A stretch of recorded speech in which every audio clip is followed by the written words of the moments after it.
What's going on, DHD? What's wrong?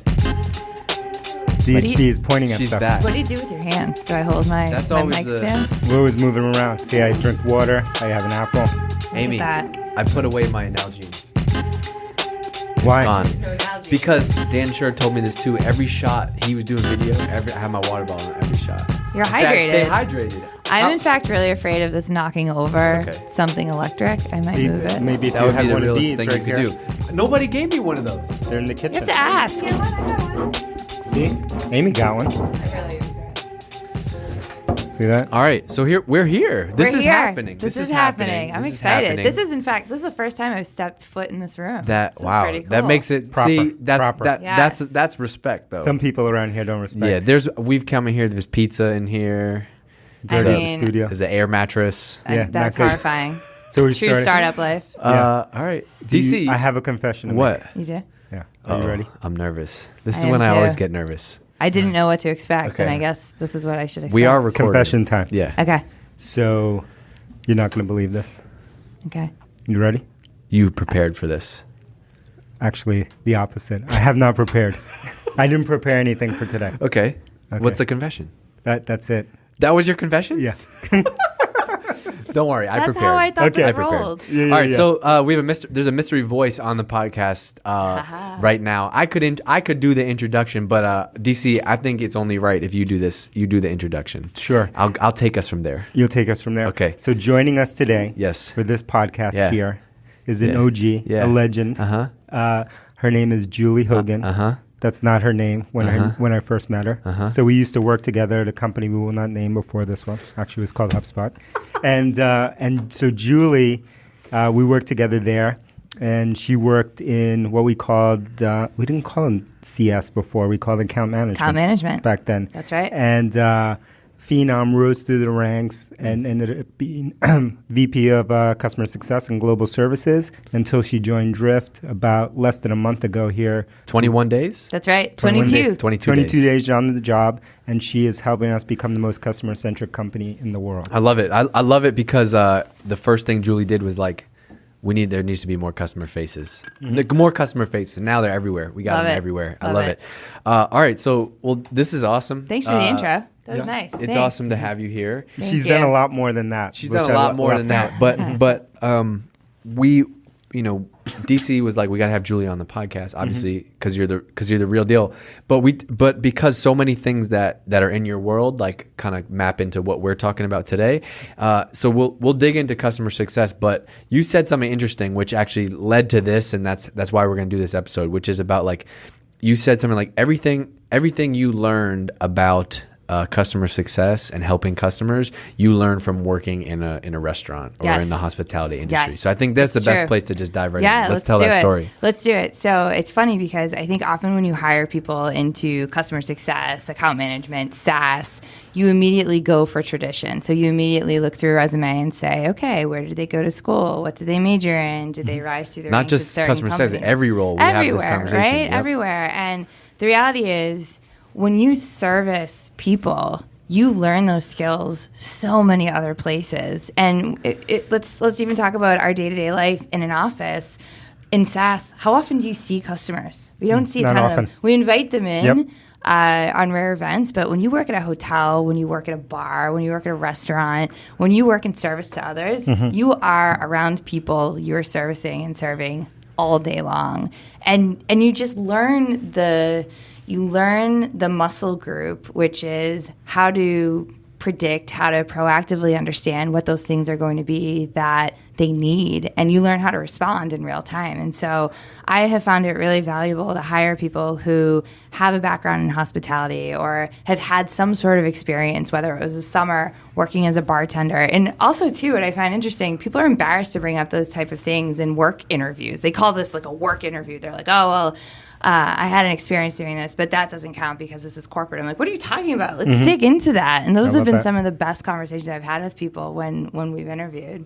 Yeah, we talked about that in the hiring, like original hiring checklist. It was like, it's like had to have had some type of shitty job or other job. Like that's a huge. Why do you care about that? Definitely. Well, I care about it for lots of reasons. It gives you context, right? And so in coming into this kind of environment, and which is super important. But one thing that Julie mentioned that I want to double click on is like this whole hospitality and service industry thing, which is one of the many things that I obsess about that we think alike on, because I've read books around. I've never been in the hospitality service industry, FYI. Yeah, but I've been. I don't know if you would be a good. Why is that? I don't know. That could be a really fun change the boss day and throw you in to oversee. Wait, what are you trying to say? I was just picturing like DC at the hotel lobby, like checking somebody in. Like. Oh man.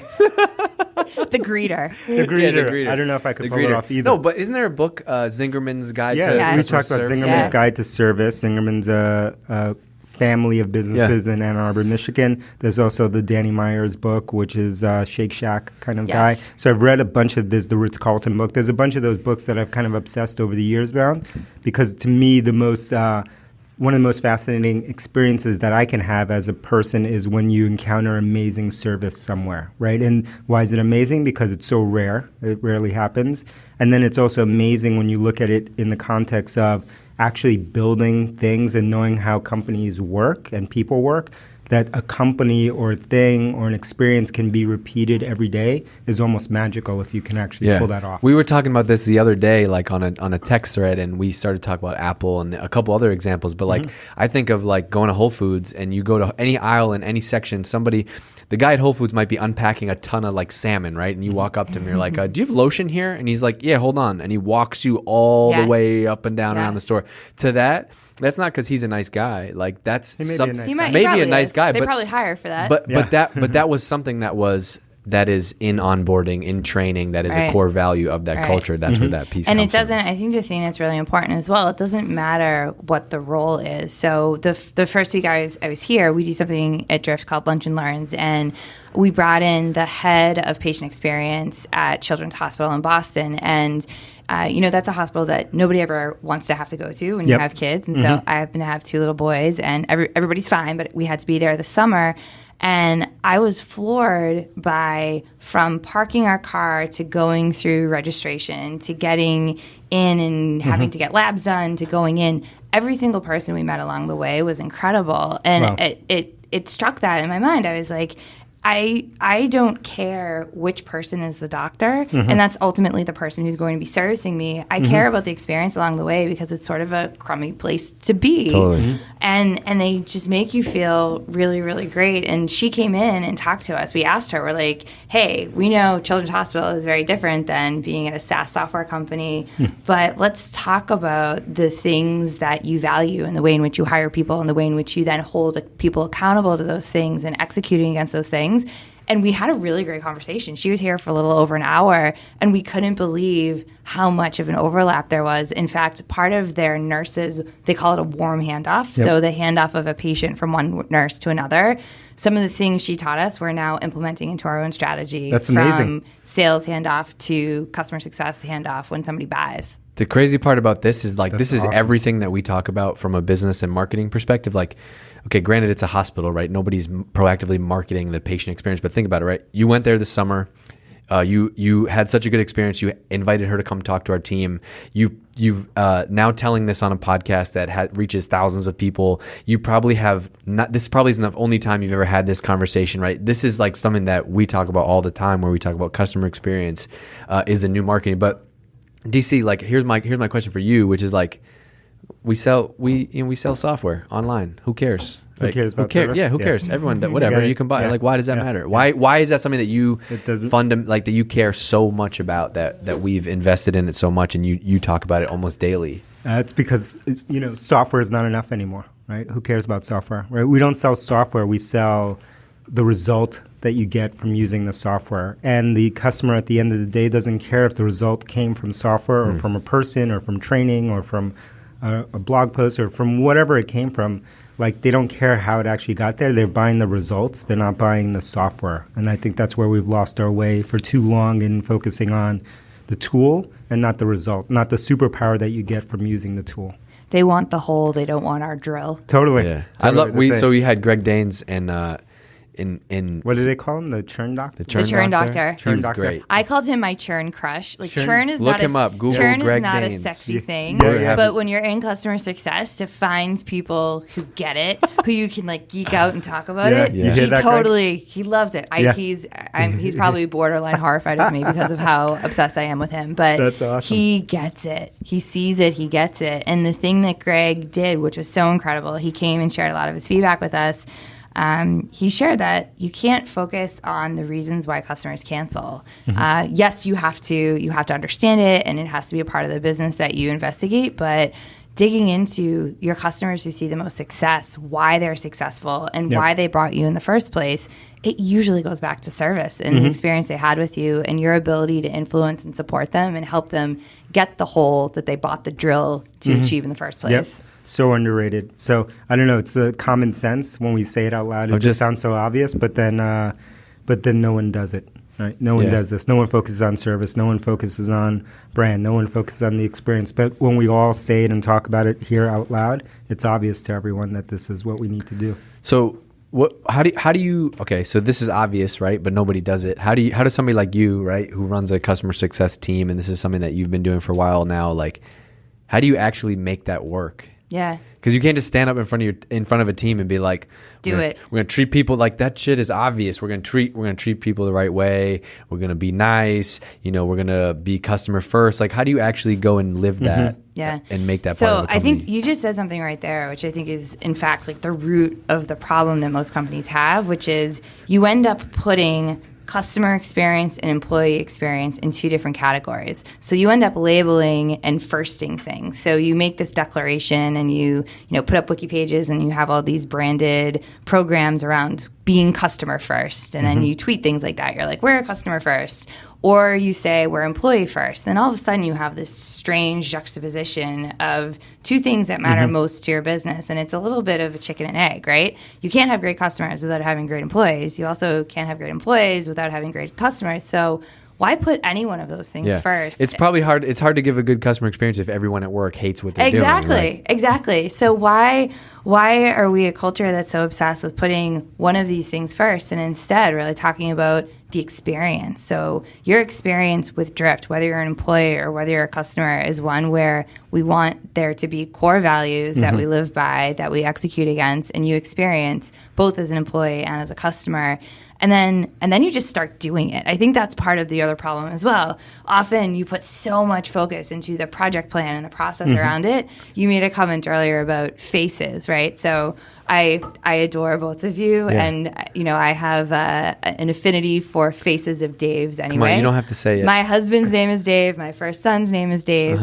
But we see your face and DC's face everywhere. So my first week here, on the mugs, it's everywhere. But that is, if we truly... You got to get a better looking face. If we truly are the company where 100%. our customers' brands are there, let's get our customers' faces out there. So we just started doing it. We just started putting the faces of our customers, of their logos. We had a customer event last week, and we had people coming in and signing the autograph wall. And so the idea is, let's not just talk about it. Let's live it. Let's bring our customers' brands to life and infuse the office with that. And we're a couple weeks in, and I'm probably still on the euphoric high of a new job and being really excited. But I do feel like that's made it real because we're not just talking about it, we're doing it, and we're surrounding ourselves with our customers. I don't know, DC, what do you think? I think the good news is, a couple things. Good news, all of our customers look better than DG and I. Fact. This is Fact. true. Fact. This is true. Yeah. I mean, hold on. Facts. I kid. Much No, but better seriously. looking than either of us. So we should put them on a mug. Okay.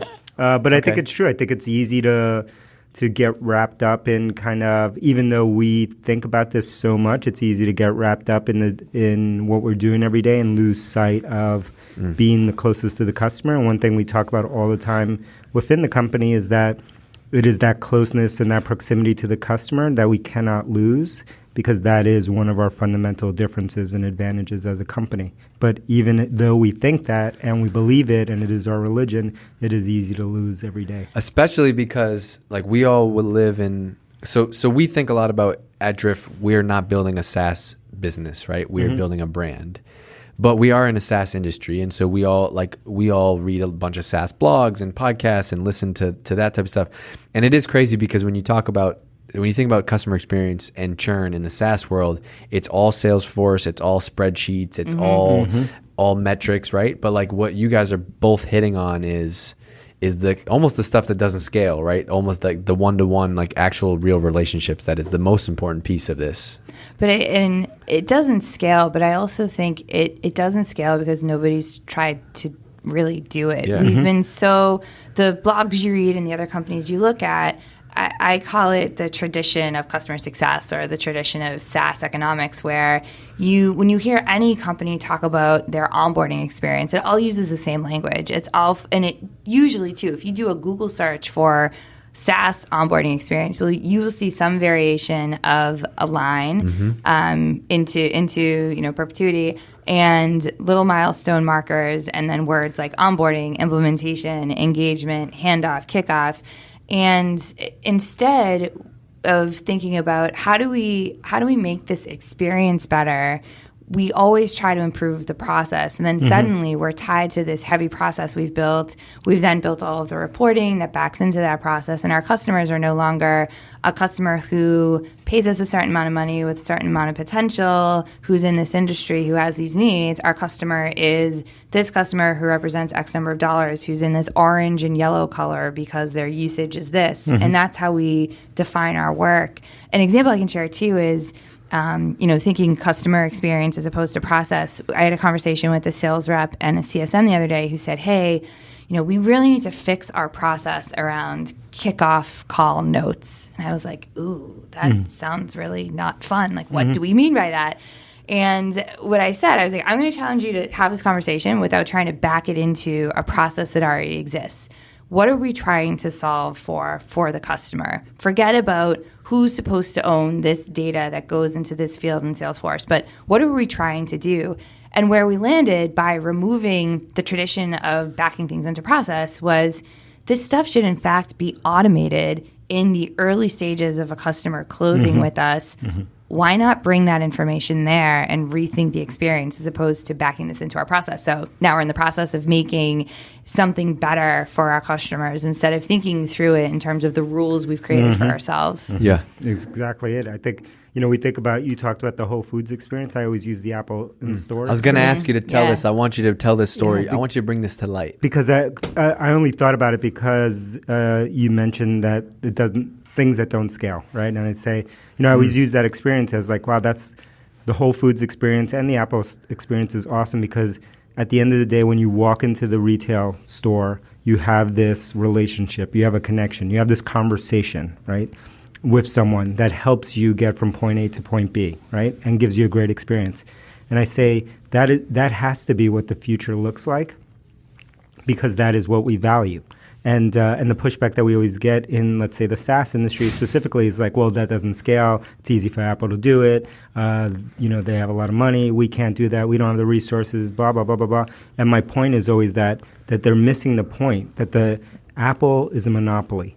Apple has the greatest product in the world in their category. Apple has one of the best brands in the entire world. And they are, despite all of that, which almost nobody else on earth has all of those attributes, they are investing heavily in this magical experience that we all talk about, right? And so if you're any other company in the world that doesn't have the best product, does not have a monopoly, and does not have the greatest brand in the world, then you better be doing a way better job than they are doing at that in-store kind of experience, whether it's an in-store or it's your website, than they are, because you're going to need to survive in this new world. Yeah, you need if you're one of those companies, you need every interaction should feel like that because you need every inch and every help. Totally, and you should do what Julie just said, which is work backwards and say, like, instead of mapping into, it doesn't scale with our process today, we say, well, forget our process today. How do we start from that experience that we want and then build a process around that? That was even like something crazy that was in the really early days of Drift that people couldn't believe, which is like, wait, you guys,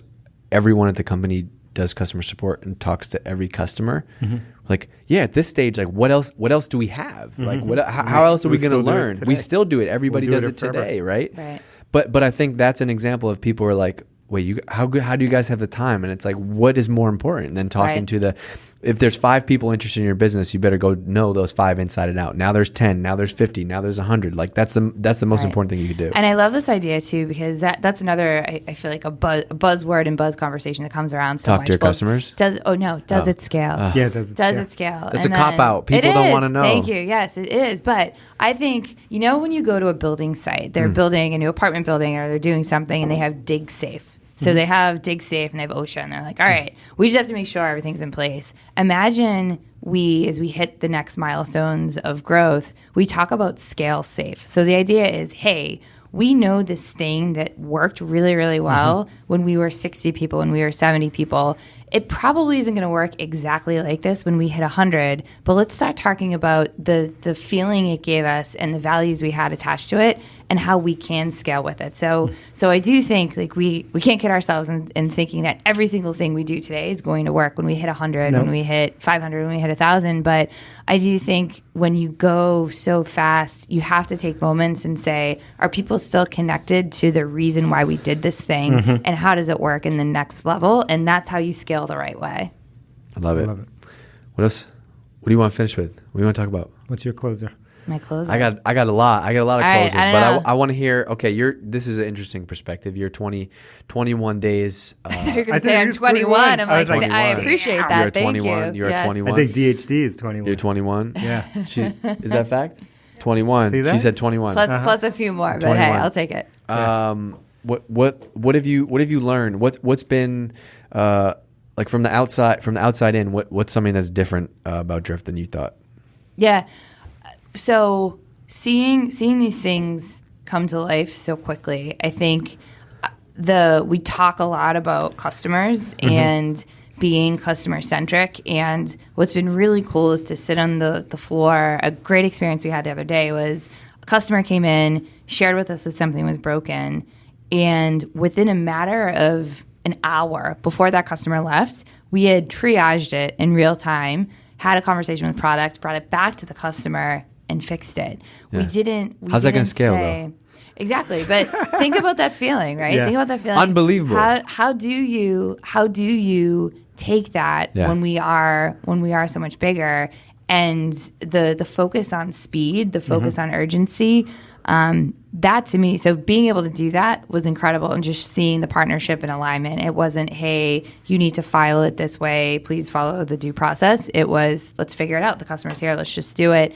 And the speed. We talk a lot about speed. I call it the drift pace. That's a real thing. And the drift pace. The drift pace. How would you describe the drift pace? It's like DG, don't lead her. I'm not leading. I'm curious. I want to know because like, I have a word. You have a word? Yeah. All right. So I'll describe it and then we'll see if it backs into your word. I think of it as every single one of us should think like engineers in a certain way. So in services. Well, DG can't do that.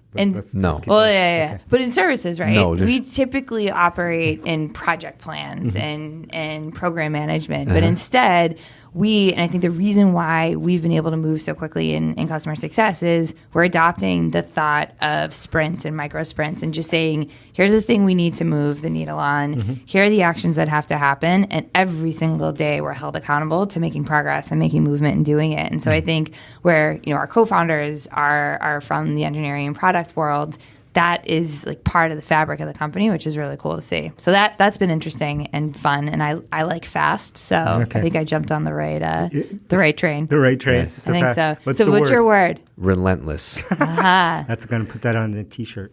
And I think that's so. Is that a word for describe drift, or is that a word to describe me? I mean, it's both. It's both. No, but DG started to stutter. But I've been reading a lot about Apple. Right, not on the surface level. Everybody knows Apple's amazing, but really digging into their marketing. I've been looking at their press releases, for example. Every week they have something, right? New phone, case studies, new store, this thing, that thing, and I think like we live in this world of especially if we are customer driven, like it's so important to show that. And so I think that the relentlessness isn't a negative thing. It's a positive thing. So we're always moving the ball forward. Like, yes, we just did hypergrowth. Boom. Next 2 weeks, we launched a product. 2 weeks after that, we did something else. 2 weeks after that, we did something else. I think that's just such an important piece of what we're doing, especially because we're writing the new playbook, right? If we're going to rewrite the playbook for how marketing and sales gets done today, you can't just sit back and like, yeah, in a couple months we'll do this, in a couple months we do that, I think. And the other thing is like, we don't know enough. So you have to go fast in order to continue to learn. I think the piece that makes it work with Apple, and the thing that we'll continue to focus on as well, is Apple comes out with products that people want, right? And sometimes things that you didn't even realize you needed, where we need to be relentless, continue to bring out extraordinary things that solve the problems our customers are telling us they have. And so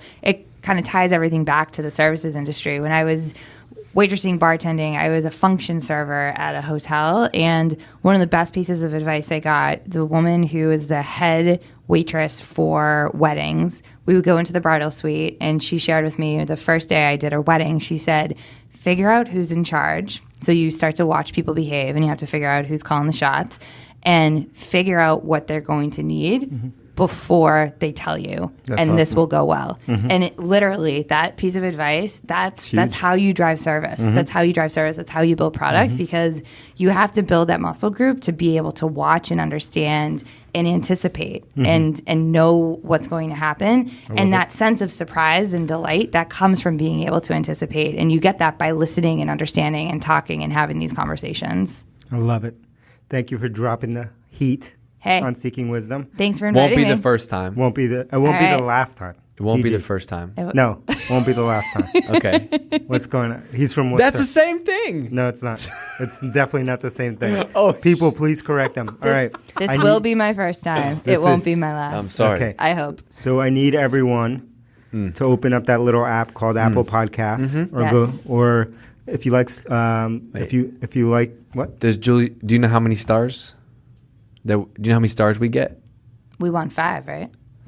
We go for 6 stars. Just kidding. We won 6. I thought that would have been part of the interview process. Yeah. Sorry, all right. So, do I still have a job? Yeah. Okay. SoundCloud, whatever you use, open it up, leave that 6-star review. Yeah. Apple keeps hating on us, so they only allow 5 stars, but you put in 6. Bullshit. Yeah, if 7. That's the one ding on their customer experience. Yeah, huh? that's the one ding. And we leave a little shout out there for Julie. Tell us how you like Julie. And I need you, we've started a new campaign, so I need you to write these words. DHD, no mas. It's time to come back. Stop messing around. Let's focus on drift. Let's go. Yep. So everyone write those words. No mas. No mas. No DHD. mas. No mas.